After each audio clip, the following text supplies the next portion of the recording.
Birsa news 24/7 का हर दर्शकों को शानदार प्रणाम जोहार सलाम। दर्शक, जब युवा सड़कों पर उतरता है तो बदलाव की इसके एक दीवानगी वानगी हाल ही में जंतर मंतर पर हुए धरना प्रदर्शन के रूप में देखने को मिली।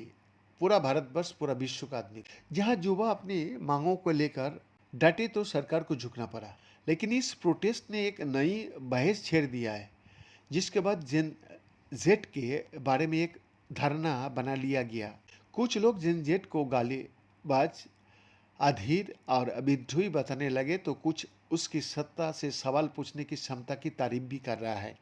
लेकिन ये दोनों ही नजरिया अधूरा है। इतिहास गवाह है कि समाज अक्सर अपनी नई पीढ़ी को सही ढंग से समझ ही नहीं पाता। मुझे लगता है कि जेन जेट के साथ भी हम वही गलती दोहरा रहा है।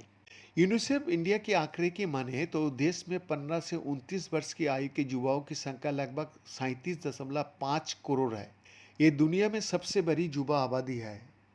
इस दशक के अंत तक जेनजेट और मिलेनियंस से मिलकर देश की लगभग आधी आबादी होंगे, और यही पीढ़ी आने वाली वर्षों में भारत के वर्कफोर्स, इनोवेशन और चुनावी राजनीति की दिशा तय करेगी। इसीलिए इन्हें समझाना और समझना भारत का भविष्य को समझना जैसे ही होगा।